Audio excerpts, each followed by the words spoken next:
അമ്മാ ബഅദ്.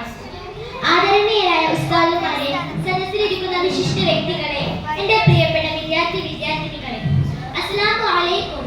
പ്രിയപ്പെട്ടവരെ, പരിശുദ്ധ പ്രവാചക തിരുമേനി മുഹമ്മദ് മുസ്തഫ സല്ലല്ലാഹു അലൈഹി വസല്ലമ തുല്യതയില്ലാത്ത മഹാപ്രവാചകനാണ്. മക്കയിൽ 13 വർഷം പ്രബോധനം നടത്തിയ തിരുനബി മദീനയിൽ പോയി അവിടെ ഒരു രാഷ്ട്രം സ്ഥാപിച്ചു. ന്യൂനപക്ഷ സമുദായത്തോട് വളരെ സൗമ്യതയിലും സൗഹാർദ്ദത്തിലും അവിടുന്ന് പെരുമാറി. ഗാന്ധിജി പറഞ്ഞതുപോലെ ന്യൂനപക്ഷ സമുദായങ്ങളോടുള്ള പെരുമാറ്റം എങ്ങനെയെന്ന് നോക്കിയാണ് ഒരു നാഗരികതയെ കുറിച്ച് വിധി പറയേണ്ടത്.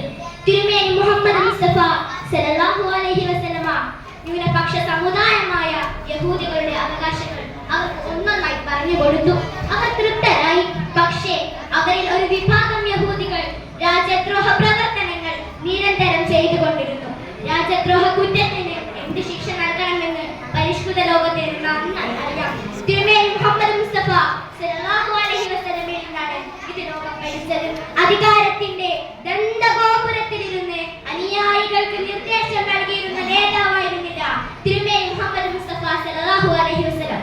കല്ല് വെച്ച് കെട്ടിയ വിശക്കുന്ന വയറുമായിട്ടായിരുന്നു അവിടുത്തെ ഇസ്ലാമിക പ്രബോധനം നടത്തിയത്.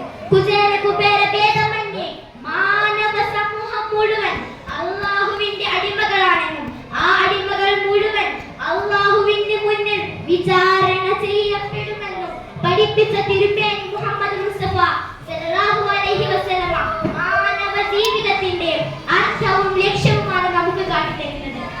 ഞാൻ എന്റെ പ്രസംഗം ദീർഘിപ്പിക്കുന്നില്ല. മുത്തുനബിയുടെ മഹത്വത്വത്തെ കുറിച്ച് ഡോക്ടർ സർ അല്ലാമ മുഹമ്മദ് ഇക്ബാൽ പാടിയ 4 വരികൾ ഉദ്ധരിച്ചുകൊണ്ട് ഞാൻ അവസാനിപ്പിക്കാം.